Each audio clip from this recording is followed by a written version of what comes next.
اللہ کے نبی صلی اللہ علیہ وسلم ارشاد فرماتے ہیں کہ رجب کے مہینے کی فضیلت ایسی ہے جیسے قرآن کی فضیلت دوسری کتابوں پر ہے۔ دوسری کتابوں میں جس طرح سے افضل قرآن ہے، اس طرح سے رجب المرجب تمام مہینوں میں افضل ہے، اور نبی کریم صلی اللہ تعالی علیہ وسلم اس میں عبادت کرنے کے لیے ترغیب دیا کرتے تھے۔ اس کو ترجیب بھی کہا جاتا ہے، اور خاص طور پر رجب کے متعلق بزرگان دین نے فرمایا یہ فصل بونے کا مہینہ ہے۔ کھیتی باڑی والے سمجھ سکتے ہیں کہ اس میں بھی 3 موسم آتے ہیں، پہلے بیج کی بوائی کا وقت آتا ہے، پھر اس کی سچائی کا وقت آتا ہے، پھر کٹائی کا وقت آتا ہے۔ تو رجب کا مہینہ یہ فصل بونے کا مہینہ ہے نیکیوں کے، اور شعبان کا مہینہ اسے پانی دینے کا ہے، اور رمضان کا مہینہ فصل کاٹنے کا مہینہ ہے۔ اور رجب کا مہینہ آتے ہی اللہ کے نبی صلی اللہ تعالی علیہ وسلم یہ دعا فرمایا کرتے تھے، اللہم بارک لنا فی رجب و شعبان و بلغنا رمضان۔ سب کو یہ دعا بھی کرنی چاہیے۔ حضور اکرم صلی اللہ تعالی علیہ وسلم یوں عرض کرتے کہ اے اللہ، رجب اور شعبان میں تو ہمیں برکت عطا کر اور ہماری زندگی کو رمضان تک پہنچا دے۔ اب رجب آپ نے دیکھ لیا ہے تو اب کثرت سے یہ دعا کرو کہ مولا اس زندگی کا رمضان ہم سے جانے نہ پائے، رمضان تک ہماری سانسوں کو پہنچا دے۔ یہ دعا کثرت سے ہر نماز کے بعد بھی ہونی چاہیے۔ رجب آتے ہی میرے عزیزوں یہ عبادتوں کا موسم شروع ہو چکا ہے، اور سب جانتے ہیں رجب کے بعد پھر ہمارے ہاں مسلسل ایسی شب بیداریاں اور عبادت کے موسم نظر آنے لگتے ہیں۔ پھر شعبان بھی، اس میں رجب میں بڑی رات آتی ہے شب معراج، اور اس کے بعد شعبان میں شب برات، پھر اسی طرح رمضان کا موسم بن جاتا ہے۔ تو اب یہ موسم بنانے کا وقت آ چکا ہے، تو سب سے پہلی چیز یہ ہے کہ میرے عزیزوں فصل کے بونے کے لیے کن چیزوں کی ضرورت ہوتی ہے، اس چیز کا خیال رکھیے۔ بیج اگر کھوٹا ڈالے ہو اور ویسی ہی فصل آنے کا انتظار کرو گے تو پھر نہیں ہوگا۔ بیج کو کھرا اور خالص ہونا چاہیے۔ جو نیکیاں کرنا چاہ رہے ہیں اس کو صاف ستھرے اچھے ماحول میں کیے جانے چاہیے۔ کھیتی باڑی کرنے والا جانتا ہے بیج تو وہ بو رہا ہے، زمین بھی اچھی ہے، ساری چیزیں، کئی چیزوں کی ضرورت ہوتی ہے، بیج بھی اچھا ہو، زمین بھی اچھا ہو، موسم بھی اچھا ہو، تب جا کر کے اس کی فصل نکلتی ہے۔ بیج اچھا تھا، زمین اچھی نہیں تو بھی فصل نہیں آتی۔ بیج بھی اچھا ہے، زمین بھی اچھا ہے، موسم صحیح نہیں ہے تب بھی فصل نہیں آتی۔ ابھی آپ کے پاس 3 چیزوں کا ہونا ضروری ہے، بیج اور زمین اور موسم۔ بیج جو ہے یہ نیکیاں ہیں، اور زمین تمہارا دل ہے، اس کا اتنا ہی پاک ہونا ضروری ہے۔ اور موسم یہ رجب کا ہے، اس میں تو کوئی شک نہیں ہے کہ عبادتوں کا موسم ہے، فصل کی اچھے لانے کا موسم ہے۔ لیکن سب سے پہلی چیز اب ہمیں ضرورت ہوتی ہے کہ ہم کیا بیج بو رہے ہیں۔ شیخ سعدی رحمۃ اللہ تعالی علیہ فرمایا کرتے کہ زمین میں ادرک بو کر کے گنا آنے کی امید تو نہیں کر سکتے، جو بویا ہے وہی اسی کی فصل آئے۔ لوگ عمل خیر کرے تو اس کا نتیجہ بھی خیر آئے گا، اور برائیاں کریں اور پھر رمضان میں یہ انتظار کریں کہ میں نے جو بویا ہے اس کی فصل آئے، تو ایسا نہیں ہوتا۔ بہت سارے لوگوں کا وہ شک بھی میں دور کرنا چاہتا ہوں کہ رمضان المبارکہ میں فضیلتوں کو آپ سنتے آئے ہیں، رمضان ایسا مہینہ ویسا مہینہ، اتنی برکتوں والا، اتنی رحمتوں والا، لیکن بہت سارے لوگوں کے حالات جو کہ تو ہی رہتے رمضان میں ویسے ہی ہیں، وہ لوگ کچھ بھی نہیں بدلے۔ تو اس میں رمضان کا قصور ہے کہ اس مہمان کا قصور ہے، اس انسان کا قصور ہے؟ وجہ یہ ہے کہ رمضان المبارکہ یقیناً اتنی برکتوں اور رحمتوں اور سعادتوں لے کر کے تو آتا ہے، لیکن تمہیں 2 مہینے پہلے سے کہا گیا تھا کہ فصل کے لیے تیاری کرو، تم نے بیج نہ بوئے، اپنی زمین کو صحیح کیا ہی نہیں، پھر رمضان میں جو بارش ہو رہی ہے اس کا فائدہ کیا ہے؟ روڈ پر 10 سال بھی بارش برسے وہاں پر کوئی فصل نہیں آئے، کیونکہ وہ زمین سخت ہے اور بیج بونے کے قابل بھی نہیں ہے۔ رمضان المبارکہ میں رحمتوں کی جھماجھم بارش تو ہوتی ہے، لیکن دل اگر سخت ہے گناہوں سے تو اس بارش کا کیا اثر ہوگا اس پر؟ اسی لیے دلوں کی نرمی یہاں سے شروع کریں، رجب المرجب سے۔ اس کی راتوں میں اللہ رب العزت کو پکاریں، مناجات کریں، عبادتوں کے لیے کچھ دن تو خاص کر لیں۔ بہت دنیا میں ہم نے اپنے آپ کو ملوث کر رکھا ہے، کچھ راتیں اللہ رب العزت کی عبادت میں تو لگائیں۔ اللہ کے نبی صلی اللہ تعالی علیہ وسلم کی ایک حدیث ہے، جامع الاصول سے نقل کی ہوئی، رجب المرجب کے پہلے جمعے جو ہم لوگ ابھی گزر چکے، ابھی یعنی وہ رات تو گزر چکی، کل کی جو گزری ہوئی رات ہے رجب کی، یہ پہلی جمعہ کی شب تھی. اس کے متعلق روایت ہے کہ 12 رکعتیں جو مغرب کے بعد سے لے کر عشاء کے درمیان پڑھتا ہے، اللہ کریم اس کے تمام گناہوں کو معاف کرتا ہے اور اس سال اس کو پورے طور پر ناگہانی آفات سے محفوظ رکھتا ہے، اور شیطان کے اس پر قابو پانے سے بھی اس کو اللہ محفوظ رکھتا ہے. تو یہ تھی تیاریاں، یہ ساری چیزیں ابھی سے تیاریاں ہونی چاہیے. رجب کے 3 دن آتے ہیں جس کے متعلق فرمایا گیا ہے ایام بیز میں بھی 13 14 15 یا 14 15 16 یہ جو تاریخیں آتی ہیں اس میں روزے رکھو. اس کی بھی بڑی فضیلت ہے کہ تم تیاریاں ابھی سے شروع کر دو کہ رمضان المبارکہ میں اچھی فصل دیکھ سکے، ہمارے جسم کے اندر بدلاؤ آ سکے، ہمارے دل کے اندر انقلاب آ سکے. اور تیاری یہاں سے نہ کر کے صرف رمضان میں ہی امید لگائے بیٹھتا ہے تو میرے عزیزوں کچھ تو صفائی کی ضرورت ہوتی ہے. آپ نے اگر زمین خریدی کھیتی باڑی کی غرض سے اور گئے، وہاں جاتے ہی آپ نے سوچا کہ اس میں فصل آ جانی چاہیے، تو کسانوں سے پوچھو تو بتائیں گے آپ کو نہیں، زمین کو پہلے صاف کرنا پڑتا ہے.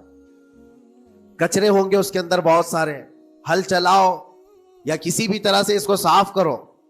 صاف کرنے کے بعد پھر یہ بھی کسان کہتا ہے کہ زمین کو تھوڑا ڈھیلا کر دو، بڑے بڑے ڈھیلے ہوں تو اس کو توڑ دو اور مٹی نرم ہو جائے. اور اس کے بعد پھر کسان کہتا ہے تھوڑا پانی بھی چھڑکاؤ کرو، گیلی ہو جائے، تب جا کر کے تم اس پر بیج بو. میرے عزیزو یہ رجب بیج بونے کا موسم ہے تو پہلے زمین کو ڈھیلا تو کر لو، زمین کے اندر جو کچرے ہیں اس کو نکال تو دو، دل کے اندر جو وسوسے بھرے ہوئے ہیں، گناہوں کے خیالات بھرے ہوئے ہیں، اس کو پاک تو کرو. اس کو پاک کرنے کے لیے اللہ کریم کی بارگاہ میں آ کر گڑ گڑاؤ. تمہارا ایک آنسو تمہارے تمام گناہوں کو اور اللہ کے غضب کو ٹھنڈا کر دیتا ہے. ہاں، ایک آنسو کا قطرہ تمہارے لیے اللہ کریم ہے، موتی سمجھ کے شان کریمی نے چن لیے قطرے جو گرے تھے عرق انفعال کے. امام غزالی رحمۃ اللہ تعالی علیہ نے لکھا ہے کہ آج اللہ تبارک و تعالیٰ کی رحمت کو اپنی طرف مائل کرنے کے لیے اگر تم کچھ کر سکتے ہو تو بس یہ ہے کہ دنیا رونے اور گڑ گڑانے سے نہیں مانتی، لیکن مولا کریم بندے کے ایک مرتبہ سجدہ کر کے اسے پکارنے سے فوراً قبول کرتا. موسیٰ علیہ الصلوۃ والتسلیم اللہ تعالیٰ سے پوچھتے ہیں مولا جب تیرے بندے تجھے پکارتے ہیں تو اس میں نیک لوگ بھی ہوتے ہیں اور گنہگار بھی ہوتے ہیں، تو کیا تو سب کی پکار کا جواب دیتا ہے؟ توجہ، اللہ رب العزت فرماتا ہے اے موسیٰ میرے پکارنے والے بندوں میں نیکوکار بھی ہیں، گنہگار بھی ہیں. ہاں، نیک بندہ جب مجھے پکارتا ہے یا ربی تو میں جواب میں کہتا ہوں لبیک یا عبدی، اے میرے بندے میں حاضر ہوں، بتا تیری کیا حاجت ہے. پھر موسیٰ علیہ السلام پوچھتے ہیں کہ مولا یہ تو نیک بندہ جب پکارتا ہے تو کہتا ہے لبیک یا عبدی، اور جب گنہگار پکارتا ہے تب کیا کہتا ہے؟ رب تعالیٰ فرماتا ہے جب میرا گنہگار بندہ مجھے پکارتا ہے یا ربی تو میں اس کے جواب میں 70 بار لبیک یا عبدی کہتا ہوں. ایک بار پکارے 70 بار جواب. ایسا کیوں ہے؟ تو فرماتا ہے میرا رب نیکوکار کو اس کی نیکیوں پر بھروسہ ہے کہ اللہ معاف کرے، اور گنہگار کو صرف میری رحمت پر بھروسہ ہے. اس کے پاس ہے کچھ نہیں، اس کے آس پاس وہ نظر ڈالتا ہے میں نے کوئی ایسی نیکی رکھی نہیں ہے، صرف اللہ رب العزت کی رحمت ہے جو مجھے معاف کر سکتی ہے. وہ مجھ پر یقین کر کے پکارتا ہے، اس لیے اس کے سوال کا میں بار بار جواب دیتا ہوں. عزیزان گرامی وقار، اقبال نے سچ ہی کہا تھا ہم تو مائل بکرم ہے کوئی سائل ہی نہیں. یہ رب تبارک و تعالیٰ کی طرف سے کہ اللہ تبارک و تعالیٰ کرم پر کرم کرنے کے لیے موقع عنایت کرتا ہے. یا بندے کو آنے کا موقع ہی نہیں ہے، بندہ آنا نہیں چاہتا ہے. اس سے پہلے کہ تمہارے ساری چیزیں بند ہو جائیں، دروازے ختم ہو جائیں، اللہ رب العزت کی بارگاہ میں آؤ اور اسے پکارو.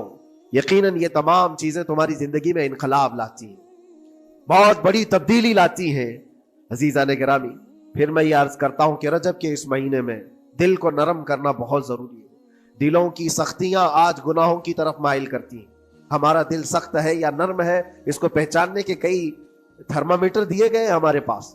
چیک کرو ہمارا دل کس پوزیشن میں ہے آج. امام غزالی فرماتے ہیں 3 علامتیں ایسی ہیں جس سے پتہ چل جاتا ہے انسان کا دل سخت ہے یا نرم ہے، بیمار ہے یا صحت یاب ہے. یہ ڈاکٹر لوگ اسکیننگ سے یا سونوگرافی سے نہیں بتا سکتے کہ تمہارے دل کی یہ کیفیت. کیسے اس کو اہل بصیرت سمجھ سکتے؟ فرماتے ہیں کہ اگر مسجد میں زیادہ دیر تک بیٹھ نہیں پاتا تو سمجھ لو اس کا دل بیمار ہے. اس کا دل سخت ہو چکا ہے، اس کو مسجد میں بیٹھنے نہیں دیتا. یہی دل ٹیلی ویژن کے سامنے 3 گھنٹے بیٹھے، اس کو کچھ بھی اکتاہٹ نہیں آتی. موبائل پر گیم کھیلتا رہتا ہے، 4 گھنٹے گزر گئے کہ 5 گھنٹے گزر گئے اسے پتہ ہی نہیں. آج ایک سروے کے مطابق ہر انسان جو موبائل چلاتا ہے اس میں 18 گھنٹے وہ بزی ہے دن کے. کئی جگہوں پر ایسے حالات آئے 18 گھنٹے دن میں ہوتے ہی ہے 24 گھنٹے، جس میں 6 گھنٹے اگر آرام کے نکالے تو باقی پورے 18 گھنٹے کیسے انسان بزی رہ سکتا ہے؟ اس میں کھانا بھی ہے، پینا بھی ہے، حاجتیں بھی ہیں. لیکن سروے کے مطابق یہ بھی بات آئی ہے کہ 18 گھنٹے کنزیوم کرتے ہیں. میرے عزیزوں، اس میں کوئی اکتاہٹ اور اس میں کوئی ملال نہیں آتا، بیزارگی نہیں آتی. اور اللہ کے گھر میں یا فرض سے نماز سے ابھی سلام پھیرا کیا کہ بھاگنے کی تمنا ہوتی ہے. کئی جگہوں پر تو ایسا ہے. اسی لیے اللہ کے نبی صلی اللہ تعالی علیہ وسلم کی ایک حدیث میں سناتا ہوں. ارشاد فرماتے 2 چیزیں کسی منافق کے اندر جمع نہیں ہو سکتی. 2 چیزیں منافق آدمی کے اندر آ ہی نہیں سکتی. وہ کیا چیزیں ہیں؟ حضور پاک صلی اللہ تعالی علیہ وسلم فرماتے اچھے اخلاق منافق کے اندر نہیں آتے، اور اللہ کی اور اس کے رسول کی ہر بات پر یقین یہ منافق کے اندر نہیں آ سکتے. اور منافق کی یہ علامتیں بتاتے بتاتے میرے نبی نے فرمایا دیکھنا کہ مسجد میں منافق سب سے اخیر میں آئے گا اور سب سے جلدی بھاگے گا. اس کا دل نہیں لگتا، دل سخت ہو چکا ہے. اور بازار میں سب سے پہلے جائے گا اور سب سے لاسٹ میں نکلے گا. بازار اس کے دل لگنے کی جگہ ہے، اس کے وہاں پر تفریح کی جگہ ہے. اور مومن کی علامت یہ فرمایا کہ مومن مسجد میں جلدی آتا ہے اور دیر سے جاتا ہے، اس کا دل لگا رہتا ہے. اور مومن بازار میں لوگوں کے شروعات میں نہیں، اپنی ضرورت کے مطابق گیا اور نکل آیا. اور فرماتے ہیں میرے آقا صلی اللہ علیہ وسلم روئے زمین پر سب سے اچھی جگہوں میں سے کوئی جگہ ہے تو اللہ کا گھر ہے، مسجد ہے. اور سب سے بری جگہوں کے متعلق فرمایا بازار ہے. اب یہاں پر دلوں کے متعلق میں عرض کر رہا ہوں کہ کس کا دل کس پوزیشن میں ہے، اسے آج خود آزما لینا چاہیے. دوسری علامت، امام غزالی فرماتے ہیں قرآن پاک کھولے گا وہ صفحہ 2 صفحہ سے زیادہ پڑھ نہیں پائے گا، بند کرنے کا دل کرے گا. یہ تو چھوڑو اٹھانے کے بعد پڑھنے نہ پڑھنے کی بات ہے، کچھ تو چھونا بھی نہیں چاہتے، اٹھاتے ہی نہیں. سال پورا ہو گیا تو قرآن پکڑتے نہیں، تو پھر دل کی کیفیت کیا ہو چکی ہوگی؟ دل کیسا مریض ہوگا؟ بعض لوگ ہم سے یہ کہتے بھی تھے کہ حضرت پڑھنا تو آتا نہیں، کیا کریں گے قرآن کا؟ کہا اٹھانا تو آتا ہے. میں نے ان سے پوچھا قرآن اٹھانا تو آتا ہے، جب قسم کھانے کی بات ہوتی ہے تو کیسے قرآن اٹھا لیتے ہو، سر پہ رکھ لیتے ہو؟ اسی طرح سے قرآن کو ہی اٹھا کر کے سینے سے لگا کر اللہ کی بارگاہ میں دعا کرو کہ مولا میرے دل کے دروازے کھول دے. اور قرآن کوئی سخت چیز نہیں ہے، اللہ وعدہ فرما رہا ہے ہم نے قرآن یاد کرنے کے لیے آسان بنایا ہے. کوئی یاد کرنے والا؟ وہ خود قرآن تمہارے دل میں اتر جائے گا. کوشش کرو. دل کی بیماری کی 2 علامتیں میں نے بتایا. اگر بیمار دل ہے تو زیادہ یہاں بیٹھ نہیں سکتا اور زیادہ دیر قرآن پڑھ نہیں پاتا. تیسری بات فرماتے ہیں کہ تیسری علامت یہ ہے کہ ہمارا دل اگر سخت ہو چکا ہے تو جیب میں پیسے ہوں گے لیکن کوئی مانگ رہا ہوگا اللہ کے نام پر، دینے کی طبیعت نہیں کہیں، دینے کی طبیعت نہیں کرتی. اور یہ چیز ہاتھ اٹھانے کو تمہارا دل نہیں کرتا تو سمجھ جاؤ کہ دل بیمار ہے. اور دل کی بیماری لے کر کے اگر کوئی رجب میں سوچتا ہے کہ میں بیج بوؤں گا تو کیا فائدے کا؟ زمین سخت ہے، زمین سخت ہے اور اس پر بارش بھی ہوگی تو کچھ فرق نہیں پڑتا، فصل نہیں آئے گی. دل کو نرم کرو. اور ایک علامت میں بتاؤں، اور ایک علامت کہ دل نرم ہے یا سخت ہے، اس کی ایک علامت یہ بھی ہے اللہ کا جب ذکر کرے، جنت کا جب ذکر کرے، جہنم کے عذابات کا ذکر کرے، قبر کے معاملات کا ذکر کرے، حشر کے سوالات کا ذکر کرے تو اس کی آنکھیں ڈبڈبا جائیں اور آنسو نکل آنے لگیں. قرآن کی آیتیں سن کر کے اس کا دل ہلنے لگے اور آنسو آ گئے تو سمجھ جاؤ کہ اس کا دل نرم ہے. ابھی اس کا دل بیمار نہیں ہوا، ابھی اس کا دل بیمار نہیں ہوا. لیکن یہاں تو پوزیشن الگ ہے، سچویشن الگ ہے. ہم تو پتہ نہیں کن کن چیزوں میں رو لیتے ہیں لیکن اللہ کا کلام سنتے ہوئے کسی کے کان پر جوں بھی نہیں رینگتی. لوگ تو گانوں پر تھرکنے والے اور نغموں پر اچھل کود کرنے والے وجد کی بات کرتے ہیں لیکن اللہ کا کلام پڑھنے پر کوئی کسی کو وجد کیوں نہیں آتا؟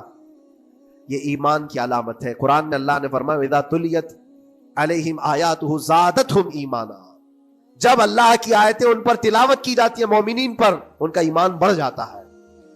کیا آپ امام کے پیچھے قرات سن کر کے اپنے دل میں ہلچل محسوس کرتے ہیں؟ سننے کی طبیعت کرتی ہے؟ بلکہ ادھر نماز پڑھ کر کے جانے کے بعد آدھے گھنٹے کے بعد پوچھے آج پہلی رکعت میں کیا پڑھا تھا، دوسری رکعت میں کیا پڑھا، آپ کو پتہ ہی نہیں رہتا، یاد ہی نہیں امام صاحب کیا پڑھ رہے تھے، میں تو دکان کا حساب کتاب کر رہا تھا، کیا خبر ہے کہ انہوں نے کیا پڑھا۔ تو قرآن کو توجہ سے پڑھے ہوتے تو تمہارے دل میں بھی وہ باتیں اثر کر رہی ہوتی۔ میرے عزیزوں، کتنے ایسے لوگ ہیں جو صرف اور صرف قرآن پاک کی تلاوت کی وجہ سے دلوں کو نرم کر دیا گیا ہے۔ میں اسی بات پر آج فوکس کر کے ختم کر دوں گا۔ رجب المرجب بیج بونے کا موسم ہے تو دل کے نرمی کے ساتھ ہی بیج بو، کیونکہ یہ زمین ہے تمہاری، اور زمین نرم نہ ہو تو کتنی بھی نیکیاں کرو کیا فائدے کی۔ دل سخت ہے، گناہوں سے لبریز ہے، اور دل کو نرم کرنے کا علاج دو چیزیں بتائی گئی، کریں گے انشاءاللہ۔ دو چیزیں بڑی آسان ہیں، اگر دل کو نرم کرنا ہے تو دو چیزیں فرمائی گئی، کثرت سے قرآن پاک کی تلاوت کرو یا کثرت سے میرے نبی پر درود پاک پڑھا کرو۔ دو چیزیں کر کے دیکھو، تمہارا دل نرم ہو جائے۔ اور بھی دوسرے علاج بھی میرے آقا نے فرمایا۔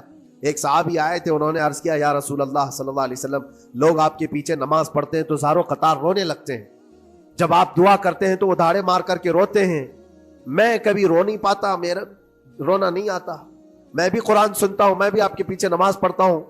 تو حضور پاک صلی اللہ علیہ وسلم نے فرمایا تمہارا دل سخت ہو گیا ہے، تمہارا دل سخت ہو گیا ہے۔ انہوں نے کہا کیا کروں، علاج کیا ہے اس کا؟ وہ مسیحائے امت ہے میرے آقا، ہر ایک کا علاج جانتے ہیں، کس کو کون سا علاج دینا ہے۔ نبی پاک صلی اللہ تعالی علیہ وسلم فرماتے جاؤ کسی یتیم بچے کے سر پر ہاتھ پھیرو، اللہ تمہارا دل نرم کرے گا۔ ان کے لیے وہ علاج رکھا گیا تھا، جس کو جیسا علاج بتایا میرے آقا صلی اللہ علیہ وسلم نے، کسی یتیم کے سر پر ہاتھ پھیرو دل نرم ہوگا۔ لیکن دل کے نرم ہونے کے علاج اللہ کے نبی صلی اللہ علیہ وسلم کے شفا خانے میں ہے۔ ہاتھ سے آپ کثرت سے درود پاک پڑھو، پھر دیکھو آپ کے دل کے اندر انقلاب آتا ہے یا نہیں آتا۔ آپ کے چہرے کا نور بڑھ جائے گا، زبان کا اثر بڑھ جائے گا، عمل خیر کی طرف رغبت بڑھ جائے گی۔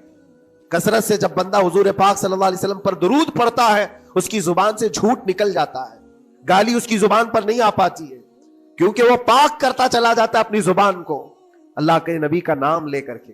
میرے عزیزو، اس میں دقت کیا ہے درود پاک کثرت سے پڑھنے میں؟ آپ جہاں چل رہے ہو، پھر رہے ہو، اٹھ رہے ہو، بیٹھ رہے ہو، انتظار میں ہو، سونے کے لیے جا رہے ہو، زبان ہی تو ہلانا ہے میرے نبی پاک صلی اللہ علیہ وسلم کی بارگاہ میں درود پڑھ کر کے۔ اور ضروری نہیں ہے کہ بہت لمبے لمبے درود پاک آپ کو یاد کرنے ہو، صلی اللہ علیہ وسلم بھی پڑھ لیا تو یہ درود پاک ہے، یہ درود پاک ہے۔ یا تو پھر الصلاۃ والسلام علیک یا رسول اللہ کہتا ہے تو یہ بھی درود پاک ہے، درود پاک ہے یہ۔ اور دل کو جب نرم ہو جائے گا تو انشاءاللہ العزیز آپ اس کے اثر بھی دیکھیں گے، اس کے اثر بھی